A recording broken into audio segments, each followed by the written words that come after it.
Episode 681. Book Talk begins at 15 minutes. Cranford begins with episode 679.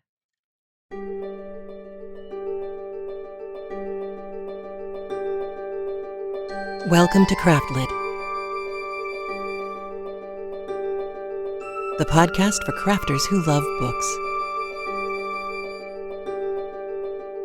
My name is Heather Ordover, and I'm podcasting from where the Delaware River meets the Old York Road, New Hope, Pennsylvania. Episode 681. WOV. TWOO Wuv.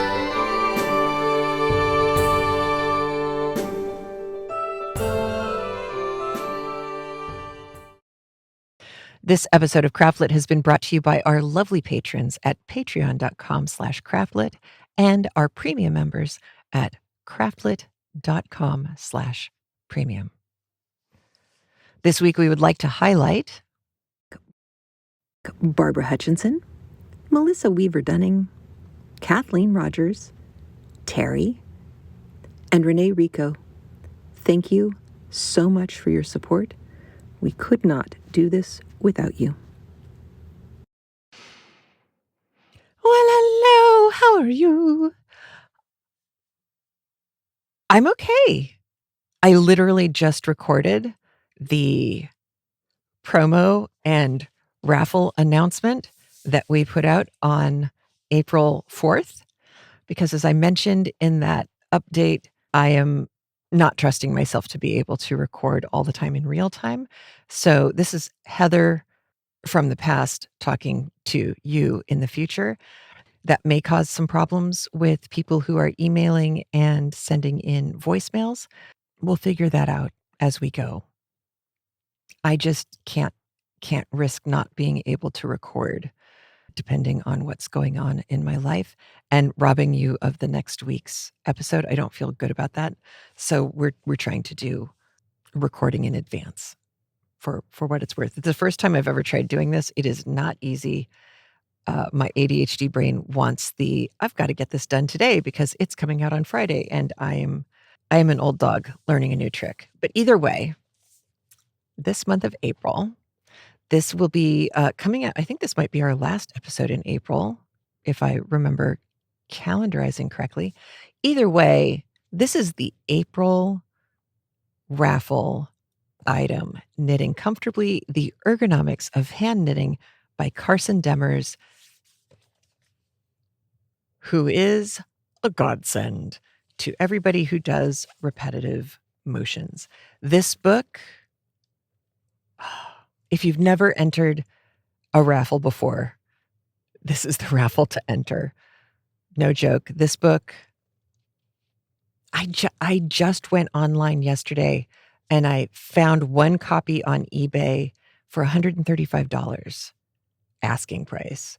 So yeah, for the price of going to Rafflecopter and finding a way to support CraftLit, could cost money, could be free. We've got all sorts of options there.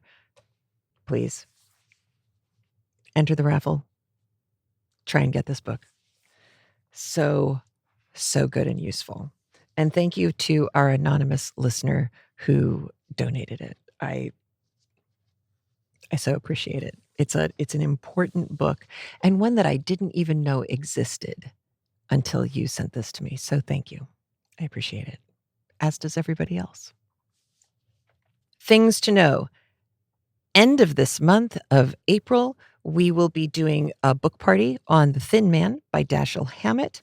I'm putting a couple links in the show notes of information like biographies and stuff like that on Dashiell Hammett that you can watch.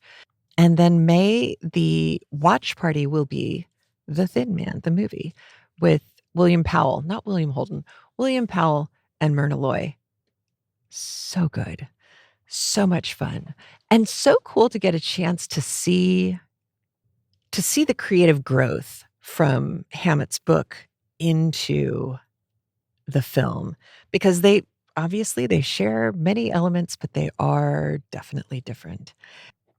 And I know I mentioned in the little preview that we put out on April 4th that I was trying to do a Dead Men Don't Wear Plaid watch party. Still working on that. We will figure it out. Check the show notes for details. And when I know more, I will put out a little one-off as well about doing that, because that will be just a general live stream. Nobody has to pay to be in it. Nobody has to do anything except show up and type your comments in the chat, and we'll have fun together. So, yeah, that's still coming, because Dead Men Don't Wear Plaid. So good. Goofy good. But we could use some goofy good right now. So that's what's happening with that. I have with me my Snoqualmie Falls in Washington mug. My throat has not been okay recently, so I am once again saving it with some Plum Deluxe tea, which I love. You know, they started sponsoring us back in 2014, and then I fell apart and stopped pursuing that stuff. And I remembered them and went and started getting their tea again. This one that I'm having today, so good. Honeybush Herbal tea. No caffeine, because I'm recording in the afternoon. But it's fruity. It's sweet. It doesn't have any sugar in it, but it feels like a dessert tea in your mouth. I will tell you that it has safflower. I don't know what that does. Vanilla. I know what that does. I can taste the vanilla. And Tupelo honey essence. Someday I want to find out how to get the essence of anything in life, because this is so good. It's so good, and it's so good on my throat. It makes me very happy. I will put a link in the show notes to that particular version of their tea in case you are interested as well. Don't forget, you can always call CraftLit and share your thoughts at 206-350-1642. If you are listening on the app and you go to the little hamburger menu and get the drop-down sidebar, one of the things that will show up there is call the show. If you tap on that, your phone will say, do you want to call this phone number? That's the phone number to call in. So you can call in really quickly and easily from the app if you are interested. If you don't want to spend the money on a long distance call, if you're in another country, and I so understand that if that's true, you can go to speakpipe.com/craftlit. And from there you can leave, I think it's a 90-second comment, which is shorter than what happens to you on our phone line. But if you plan ahead, you can let us know what you're thinking. And yeah, that'll be fun. Along with calling in and telling us your thoughts, please don't forget that we are now accepting your crafty videos. That means you can promote your shop, your blog, your Ravelry store, your Etsy shop, anything you're doing, your guild, your favorite charity, whatever. Videotape yourself for 20 minutes, an hour, doing something crafty. It could be gardening. It could be throwing pots. It could be making jewelry. It could be knitting. It could be crocheting. Anything you're doing with your hands, just get a camera, like your phone camera, get it watching what you're doing, and send us the video. We have a form. Link is in the show notes. If you're watching YouTube, you can also see the link on screen. And send us your videos so that we can promote what you're doing. I have really been missing the community. I started during Emma.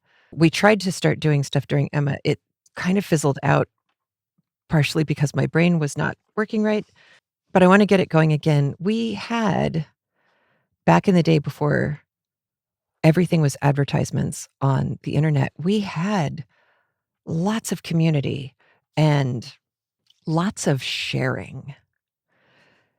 And nobody had to pay for it. You know what I mean? It feels like if you want people to see something on Instagram, now you have to pay for it. I don't like that at all. So here is CraftLit.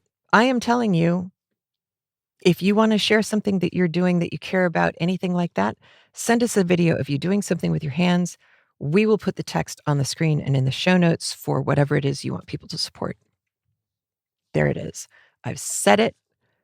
several times now, and I mean it, because I'm irked. The other thing I wanted to let you know is from here on out, I had been using Amazon links in the show notes because affiliate stuff.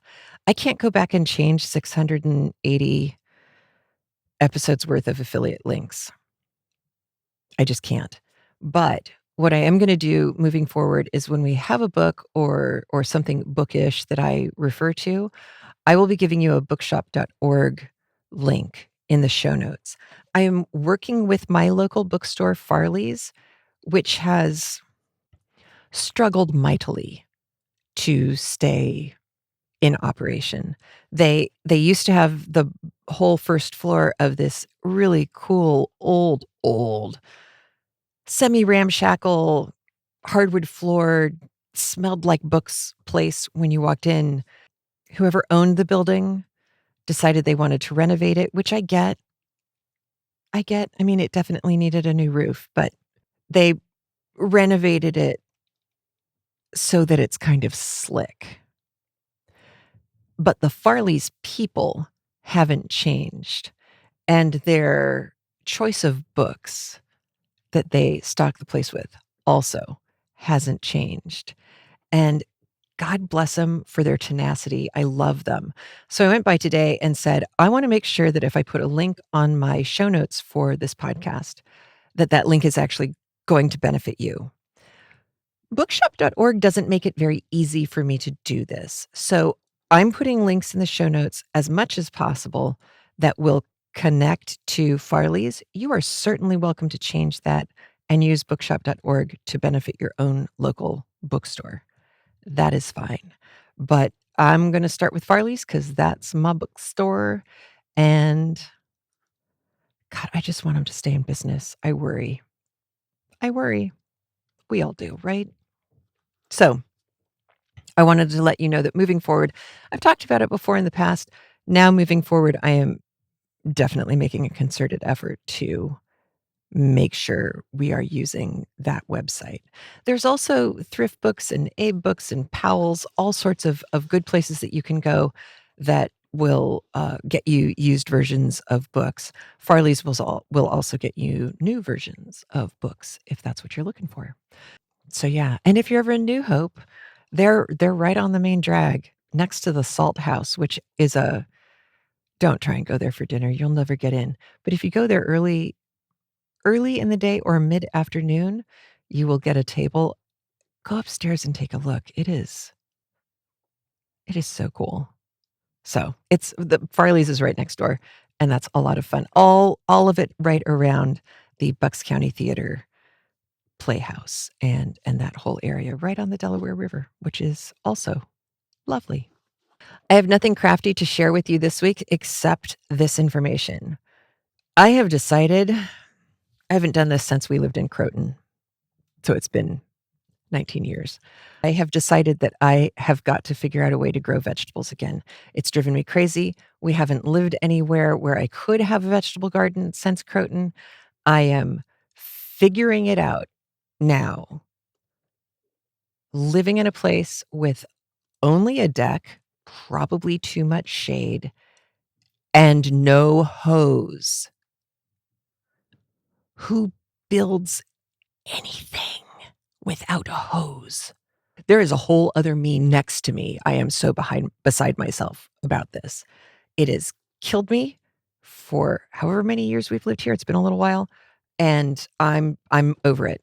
I am literally putting up bins and buckets every time it rains so that I can use a watering pot with rainwater, because our local water is so chlorinated it will kill even lucky bamboo. So I'm working on it. But yeah, that's my goal, container gardening. We'll see how I do. I don't entirely have a green thumb. It's more like puce. Maybe it's raw sienna. I don't know. It's definitely not green, but I am working on it. I am trying. If you have any helpful hints for container gardening, for deck gardening, for shade gardening, please don't hesitate to send that to me, Heather at CraftLit.com, or you can call 206-350-1642 and let me know. And with that, let's get on to Cranford.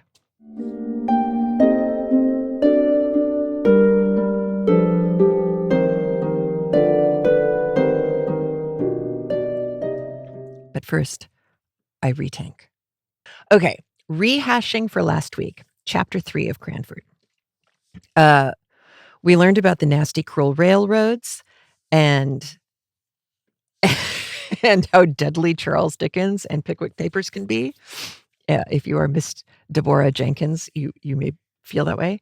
We know that the nasty, cruel railroads got the captain, who is such a lovely character. And if you watch the miniseries, he is played so well by Carter from Downton Abbey.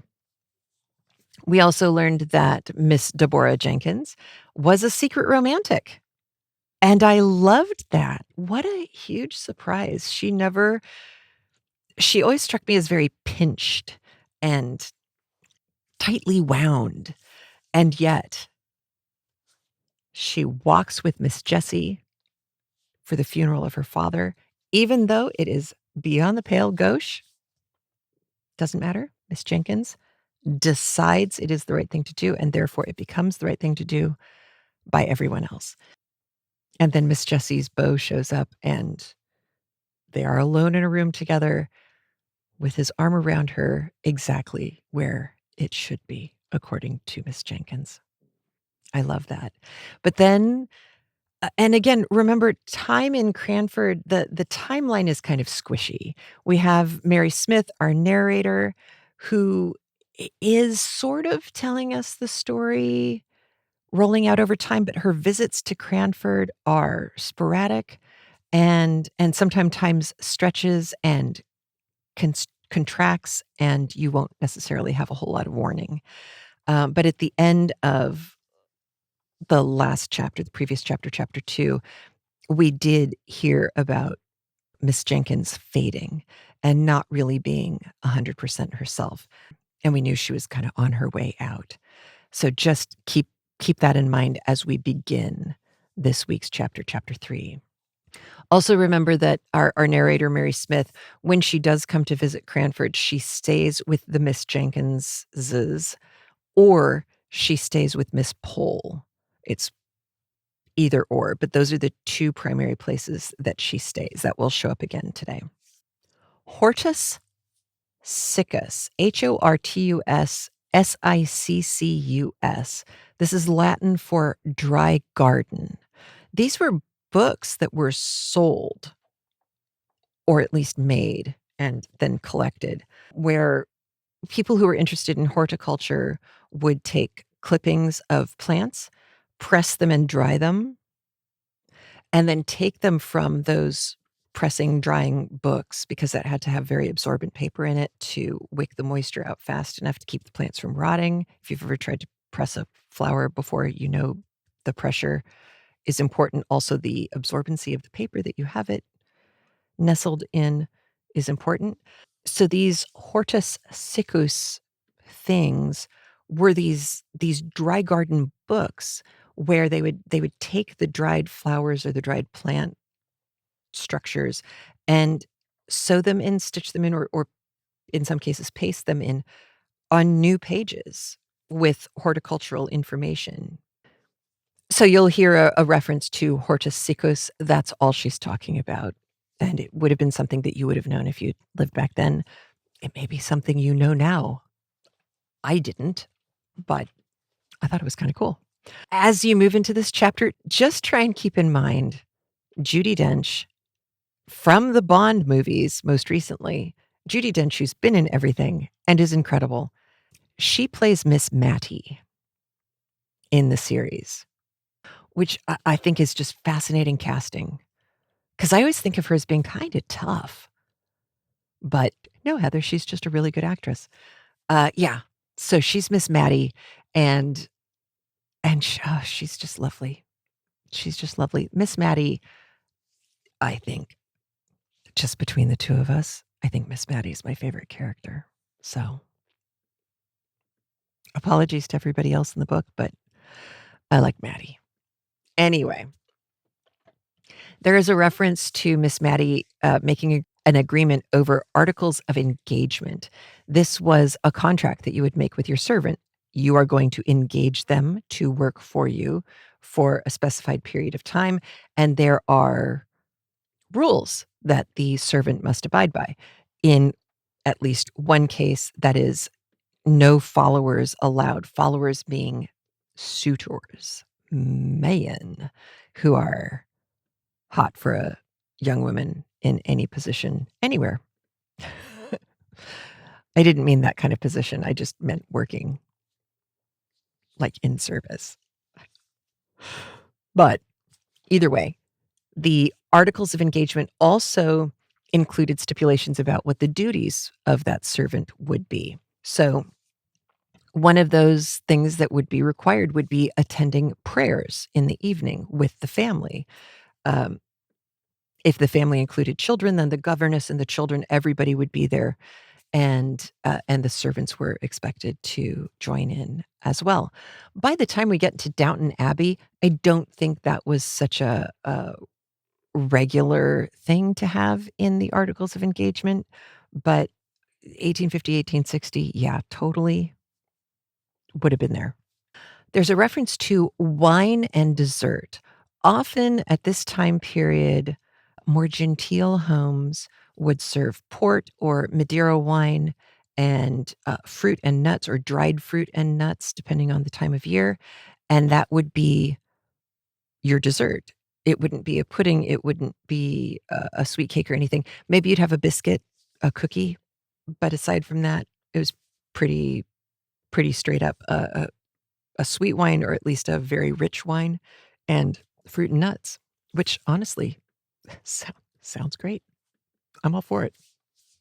There is a reference to gooseberries at the top, biscuits at the side. This is all a reference to where things are positioned on the table. So gooseberries at the top of the table, biscuits on the side of the table, and so on down the table. It's nothing more extraordinary than that description. There is a term recondite, Recondite.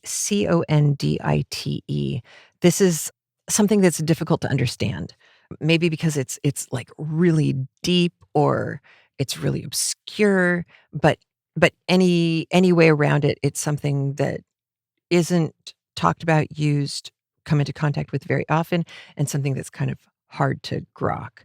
That's the important bit. The Army list, this is something you would be able to find out, honestly, probably by going to the post office and asking to see the Army list. This was a list of where all of the commissioned officers were stationed. So all of the British commissioned officers were listed on the Army list, which everyone had access to. And then you could find out who was where, when.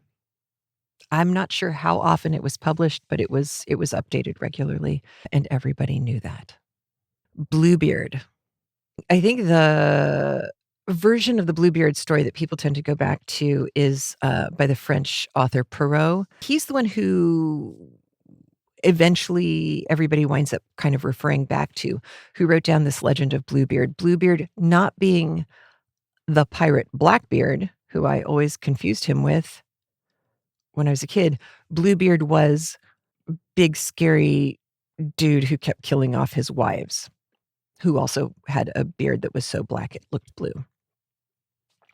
So he was a fun guy to have at a party, showed up, grabbed a woman, took her home, killed her, buried her in the basement. He had them all somewhere. I remember I did actually read that story a long time ago, but that's all you need to know. You're going to hear a phrase, and it's actually separated out from the rest of the text as its own line in the book itself. And it is, leave me to repose. Leave, Leave. Leave me to repose. Like, just back off and let me rest.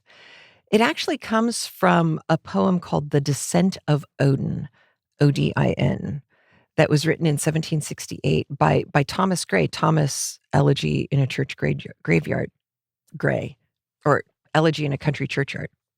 Oh my God, now I can't even remember the name of that. Thomas Gray wrote The Descent of Odin. I'll give you more information about that on the flip side. But that's where it comes from. If when Noel Badrian is reading it, you go, that sounds like it must be a thing. It is. That's a reference to a poem. If somebody says that they were offered to, it means they were offered somebody's hand. Like, I offered to marry you. I offer my hand to you.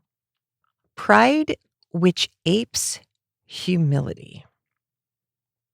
So this comes evidently from a Coleridge poem or Southey poem or both. I got conflicting research, so somebody can fill me in.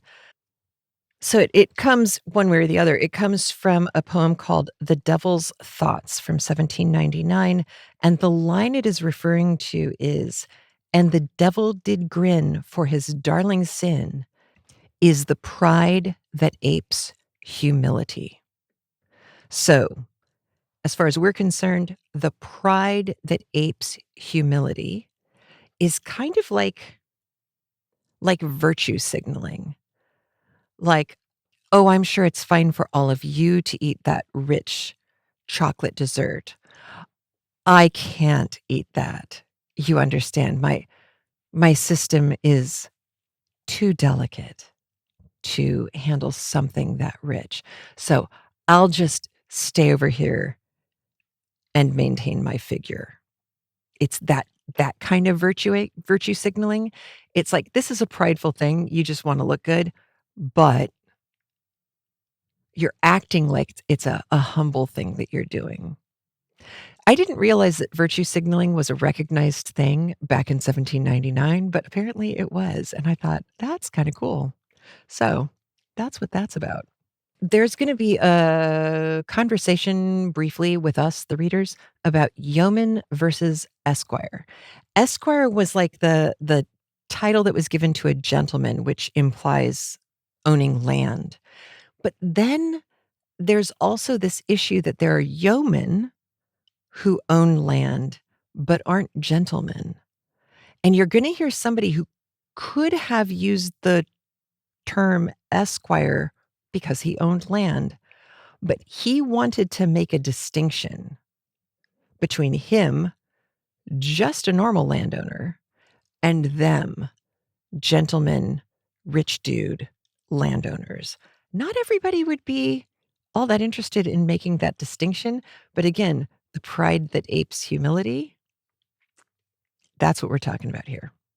It also, in a different kind of subtextual way, it also implies code switching, because there's a reference that this person who's very much prefers being referred to as a yeoman than an esquire, he also uses his country dialect, a country voice, and he is using it to speak to everyone instead of code switching and talking a little bit more like everybody when he's talking to poor/working class people versus, using the correct terminology and everything when you're speaking to people who are your betters and you're trying to present yourself as being one of them.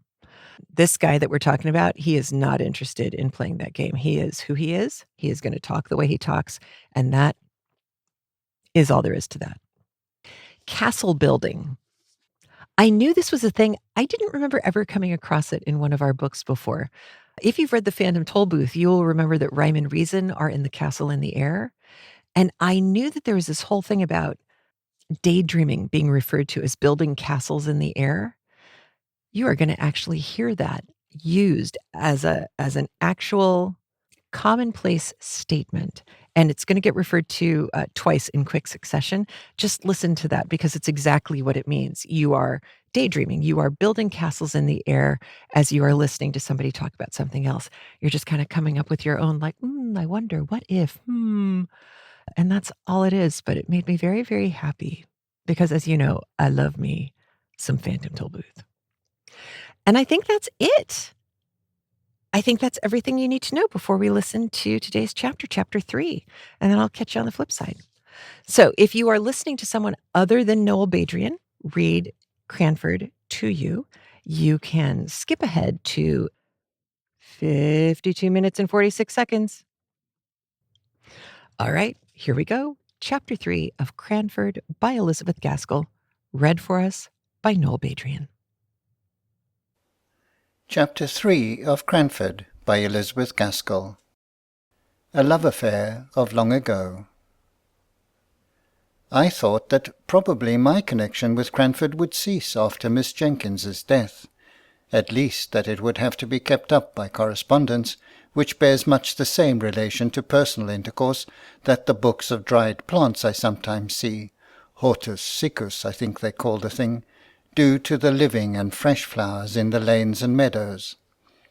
I was pleasantly surprised, therefore, by receiving a letter from Miss Powell, who had always come in for a supplementary week after my annual visit to Miss Jenkins, proposing that I should go and stay with her. And then, in a couple of days after my acceptance, came a note from Miss Matty, in which, in a rather circuitous and very humble manner, she told me how much pleasure I should confer if I could spend a week or two with her, either before or after I had been at Miss Powell's. For, she said, since my dear sister's death, I am well aware I have no attractions to offer.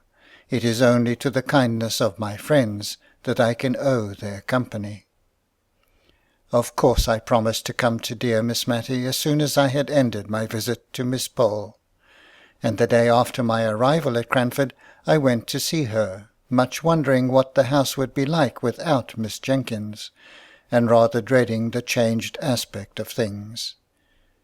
Miss Matty began to cry as soon as she saw me. She was evidently nervous from having anticipated my call. I comforted her as well as I could, and I found the best consolation I could give was the honest praise that came from my heart as I spoke of the deceased. Miss Matty slowly shook her head over each virtue as it was named and attributed to her sister, and at last she could not restrain the tears which had long been silently flowing, but hid her face behind her handkerchief, and sobbed aloud.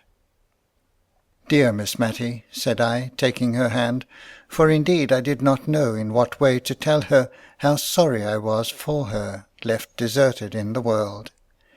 She put down her handkerchief and said, "My dear, I'd rather you did not call me Matty. She did not like it. But I did many a thing she did not like, I'm afraid, and now she's gone. If you please, my love, will you call me Matilda?"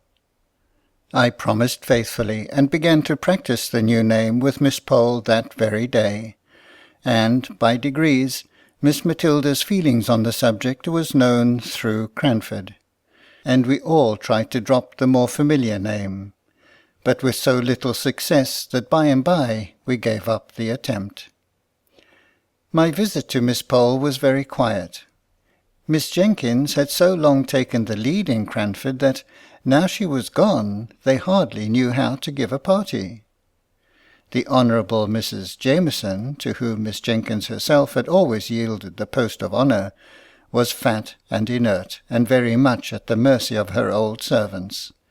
If they chose that she should give a party, they reminded her of the necessity for so doing. If not, she let it alone.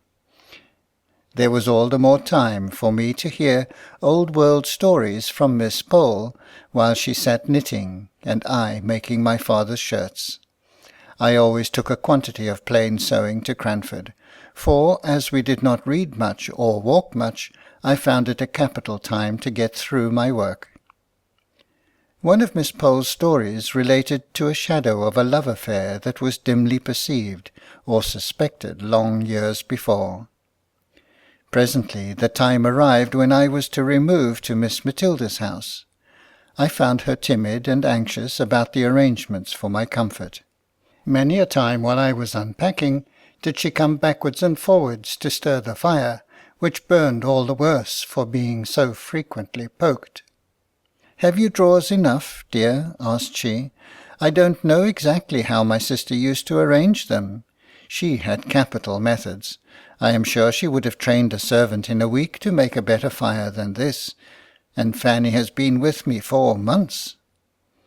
This subject of servants was a standing grievance, and I could not wonder much at it, For if gentlemen were scarce and almost unheard of in the genteel society of Cranford, they or their counterparts, handsome young men, abounded in the lower classes.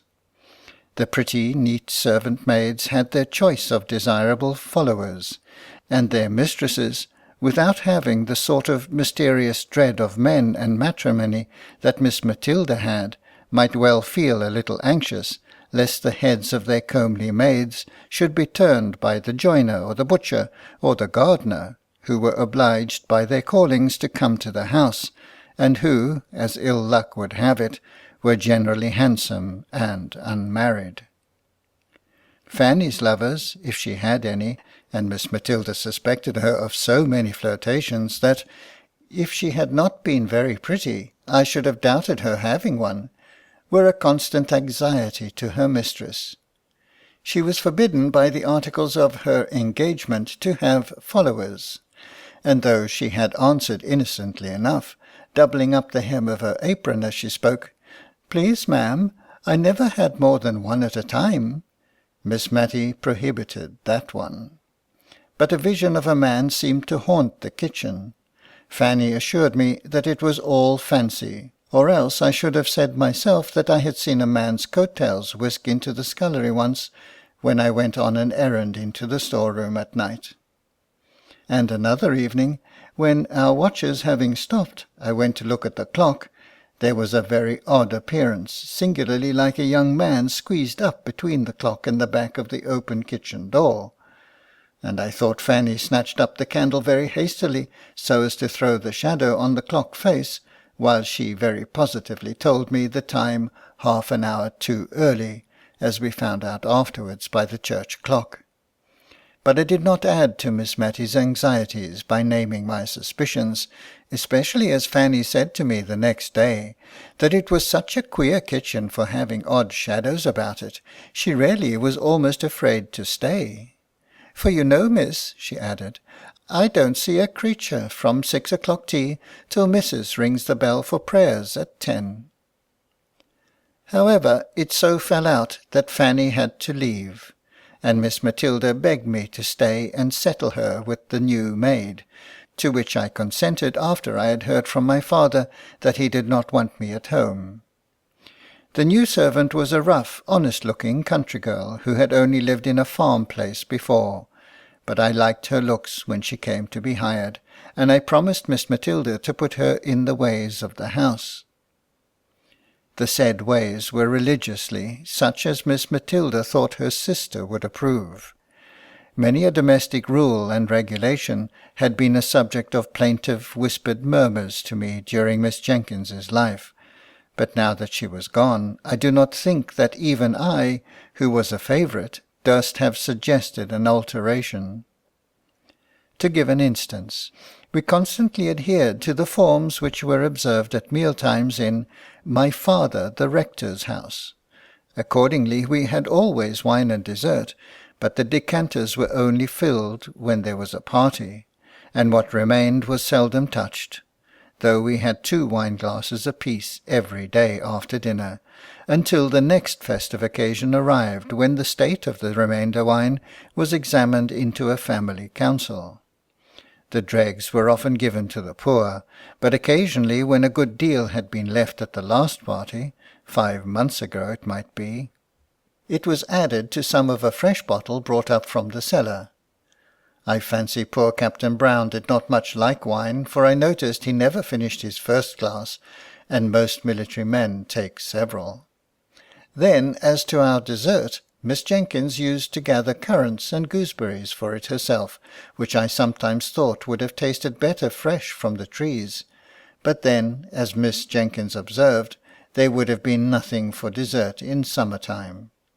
As it was, we felt very genteel with our 2 glasses apiece, and a dish of gooseberries at the top, of currants and biscuits at the sides, and 2 decanters at the bottom. When oranges came in, a curious proceeding was gone through. Miss Jenkins did not like to cut the fruit, for, as she observed, the juice all ran out nobody knew where. Sucking, only I think she used some more recondite word, was in fact the only way of enjoying oranges, but then there was the unpleasant association with a ceremony frequently gone through by little babies, and so, after dessert, in orange season, Miss Jenkins and Miss Matty used to rise up, possess themselves each of an orange in silence, and withdraw to the privacy of their own rooms to indulge in sucking oranges. I had once or twice tried on such occasions to prevail on Miss Matty to stay, and had succeeded in her sister's lifetime. I held up a screen and did not look, and, as she said, she tried not to make the noise very offensive. But now that she was left alone, she seemed quite horrified when I begged her to remain with me in the warm dining parlour, and enjoy her orange as she liked best. And so it was in everything. Miss Jenkins's rules were made more stringent than ever because the framer of them was gone, where there could be no appeal. In all things else Miss Matilda was meek and undecided to a fault. I have heard Fanny turn her round 20 times in the morning about dinner, just as the little hussy chose, and I sometimes fancied she worked on Miss Matilda's weakness in order to bewilder her and to make her feel more in the power of her clever servant. I determined that I would not leave her till I had seen what sort of a person Martha was, and if I found her trustworthy, I would tell her not to trouble her mistress with every little decision. Martha was blunt and plain-spoken to a fault, otherwise she was a brisk, well-meaning, but very ignorant girl. She had not been with us a week before Miss Matilda and I were astounded one morning by the receipt of a letter from a cousin of hers who had been 20 or 30 years in India, and who had lately, as we had seen by the army list, returned to England, bringing with him an invalid wife who had never been introduced to her English relations. Major Jenkins wrote to propose that he and his wife should spend a night at Cranford, on his way to Scotland, at the inn, if it did not suit Miss Matilda to receive them into her house, in which case they should hope to be with her as much as possible during the day. Of course it must suit her, as she said, for all Cranford knew that she had her sister's bedroom at liberty. But I am sure she wished the Major had stopped in India and forgotten his cousins out and out. "Oh, how must I manage?" asked she helplessly. "If Deborah had been alive she would have known what to do with a gentleman visitor. Must I put razors in his dressing-room?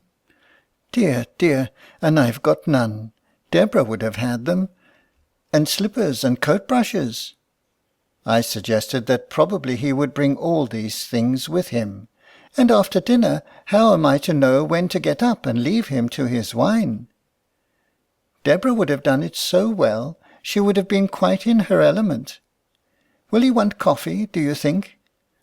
I undertook the management of the coffee, and told her I would instruct Martha in the art of waiting, in which, it must be owned, she was terribly deficient, and that I had no doubt Major and Mrs. Jenkins would understand the quiet mode in which a lady lived by herself in a country town.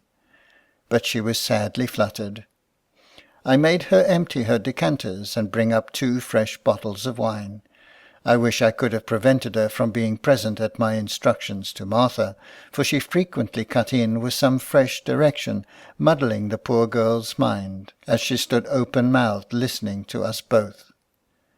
"Hand the vegetables round," said I, foolishly I see now, for it was aiming at more than we could accomplish with quietness and simplicity.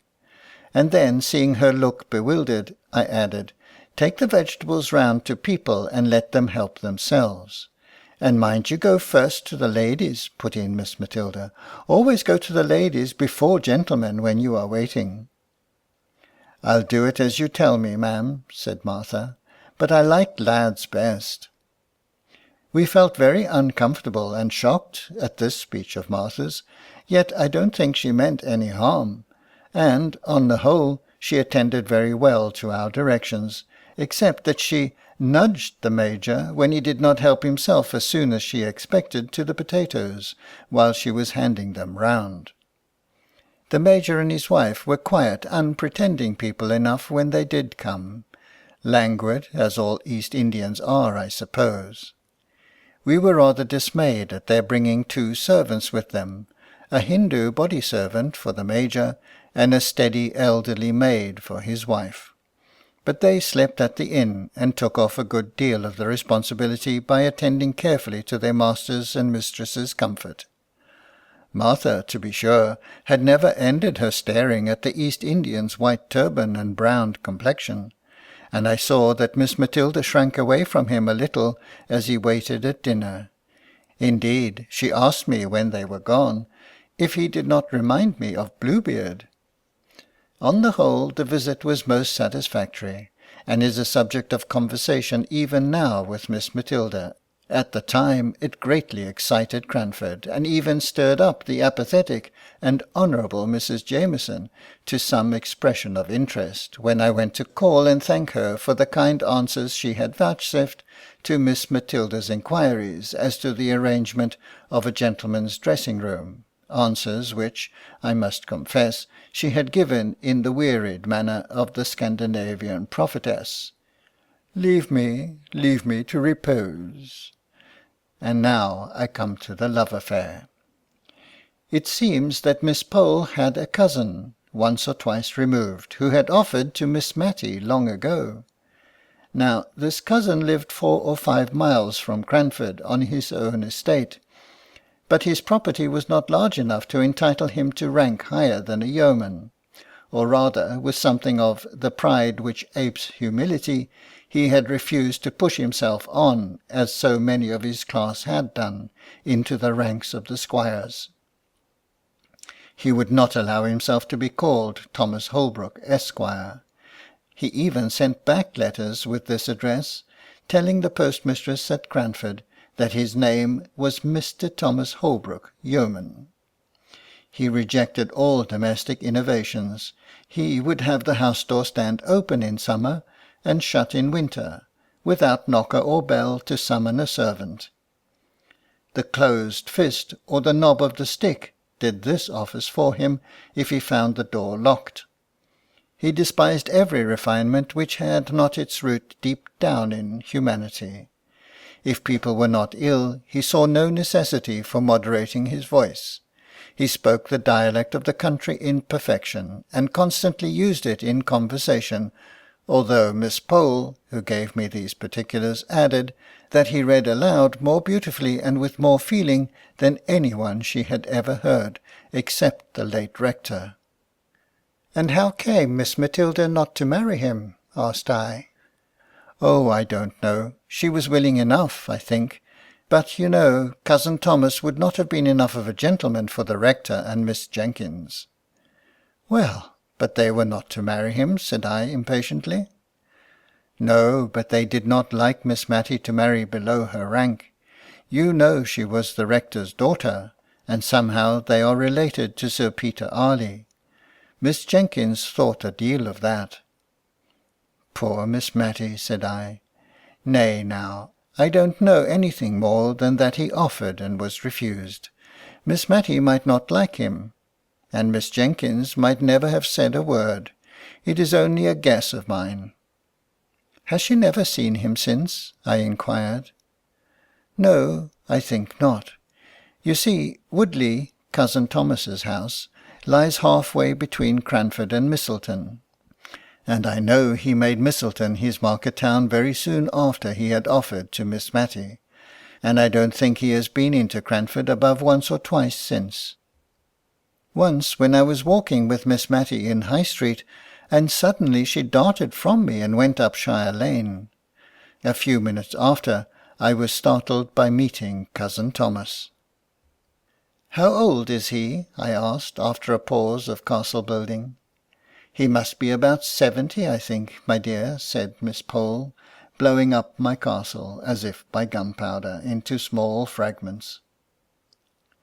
Very soon after, at least during my long visit to Miss Matilda, I had the opportunity of seeing Mr. Holbrook, seeing, too, his first encounter with his former love, after 30 or 40 years' separation. I was helping to decide whether any of the new assortment of coloured silks which they had just received at the shop would do to match a grey and black mousseline de laine that wanted a new breadth, when a tall, thin, Don Quixote-looking old man came into the shop for some woolen gloves. I had never seen the person, who was rather striking, before, and I watched him rather attentively while Miss Matty listened to the shopman.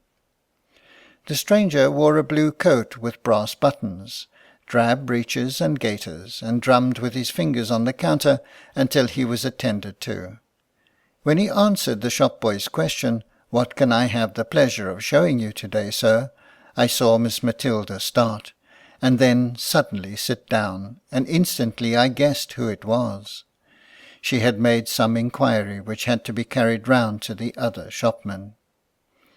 "Miss Jenkins wants the black sarsenet 2 and 2pence the yard," and Mr. Holbrook had caught the name, and was across the shop in 2 strides.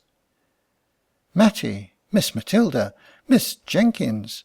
God bless my soul, I would not have known you. How are you? How are you?" He kept shaking her hand in a way which proved the warmth of his friendship, but he repeated so often, as if to himself, "I should not have known you," that any sentimental romance which I might be inclined to build was quite done away with by his manner. However, he kept talking to us all the time we were in the shop, and then waving the shopman with the unpurchased gloves on one side with, "Another time, sir, another time," he walked home with us.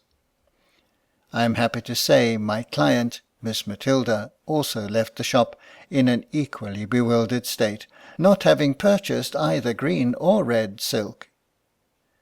Mr. Holbrook was evidently full with honest, loud-spoken joy at meeting his old love again. He touched on the changes that had taken place. He even spoke of Miss Jenkins as "your poor sister." Well, well, we have all our faults, and bade us good-bye with many a hope that he should soon see Miss Matty again. She went straight to her room, and never came back till our early tea-time, when, I thought, she looked as if she had been crying. End of chapter 3. All right. So, next week, I promise you, there is more on the love affair of long ago. But for now, I got such a kick out of Fanny in Miss Matty's kitchen, like grabbing the candle and going, "You didn't see anything? Oh, no, no, no, no, no, no. Nothing to see over, not a shadow, absolutely not a shadow shaped like a man in the corner of the kitchen. That didn't happen." I also appreciated that the footnotes to that section in the copy of the book that I have mentioned that in Mrs. Beeton's Book of Housework, the one that Brenda Dayne used as her inspiration for the Mrs. Beeton's mitts that she designed for Knitty Low these many years ago, Mrs. Beeton's mentioned that complaining about your servants was like a full body contact sport. It's just what people did. It's like, "Oh, and can I tell you what my servant did this week? Oh, you don't say. It's scandalous." That was a accepted part of life and conversation. You probably could talk about that and the weather if you went to visit somebody safely without getting into trouble. No politics, no money, but weather. Oh, and no religion, but weather and how frustrated you are with your servants, I'm sure, would have been a safe topic. I also loved Mary Smith's throwaway line that the way that the Jenkins sisters dealt with wine is they would, drink it very slowly down to just the dregs, and then they'd either give the dregs to the poor, which, I mean, that's kind of mean, I guess. That's like, getting the sediment that's at the bottom, the bitter, anyway. But if they needed to switch out the wine before they got all the way down to the dregs, they would take that last bit and mix it in with a regular bottle of wine so that they wouldn't waste anything. And I loved the throwaway line that it was so strange because Captain Brown just didn't seem to like wine, which was so odd because normally military men had many, many glasses. Like, I wonder why he never had wine when he came over to the Miss Jenkins home. What a curiosity. Did you not love, on many levels, the idea that Miss Deborah Jenkins could not allow herself to eat an orange in public because it would require sucking? And that's something that babies do on a particular body part that we just cannot mention. I just got such a kick out of that. Oh, it made me laugh. It made me happy. I also love Martha, the new servant, kind of frantically learning how to serve, what is it? Serve from the left, clear from the right, or vice versa. I can't even remember anymore. I used to know these things. I used to know lots of things, but I love the visual of the Major Jenkins having just gotten there from India with his wife and his servants who are fascinating to everybody. And when he doesn't serve himself from the potato dish quickly enough, Martha elbows him like, hey, come on, dude, serve. It's your turn.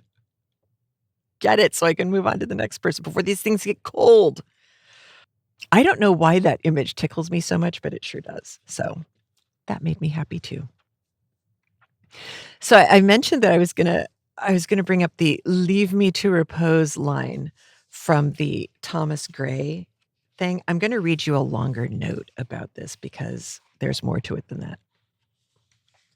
So the Descent of Odin, the story that Thomas Gray writes in this poem is that he descends into the underworld to learn the fate of his son, Balder, who has dreamt that his life is in danger. So Odin wakes a Norse, quote unquote, prophetic maid from the dead. And after predicting Balder's death, she pleads, "Unwilling I my lips unclose." So I'm not willing to say this, but you're forcing my lips to speak. Leave me to repose. Just let me go back to sleeping the sleep of the dead. You bugging me. Miss Gaskell used the same line in a letter that she wrote to a friend, criticizing people who are willing to give money, but not time to charities. Right? She sees them as saying, spare me my time, but here you can have my money. Sort of a leave me to repose. Let me enjoy my wealth and my privilege, but here you can have my money.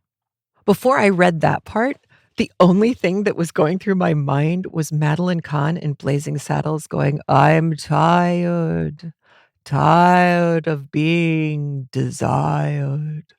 I could not get that out of my head. Totally inappropriate for what Gaskell was going for, but still an image that sticks with you. I do kind of want to go read Thomas Gray's The Descent of Odin, though. I want to see where it overlaps with Orpheus stuff. It sounds kind of interesting.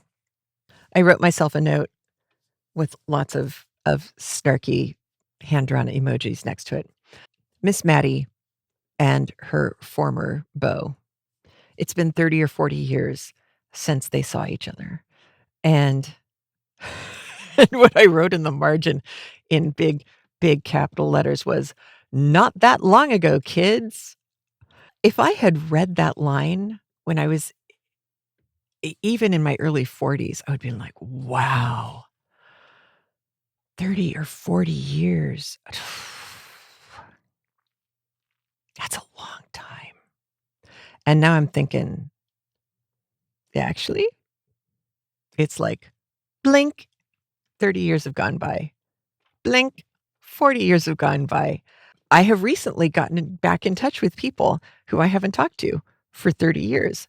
And it's like time hasn't passed. We're basically the same people, perhaps a little older, a little wiser, one would hope, but basically the same people. I can totally see how these two seeing each other for the first time in so long would be like, "Oh, it's you." And it would just be lovely and wonderful, and it makes my heart sing. And as I said, next week there will be more of this particular story in chapter 4. Promise. All right, you take care of yourself. Send us videos of your awesomeness. Don't forget to enter the raffle. Join us for the book party for The Thin Man, and I'll talk to you next week. Take care of yourself. I'll talk to you soon. Bye. You can find show notes for this episode and links to other episodes at craftlit.com.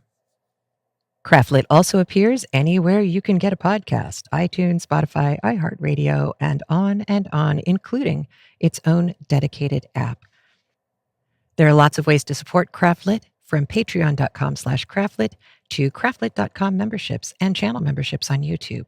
You can find out more details at craftlit.com/premium. And as always, thank you for your support. And remember, if your hands are too busy to pick up a book, at least you can turn one on.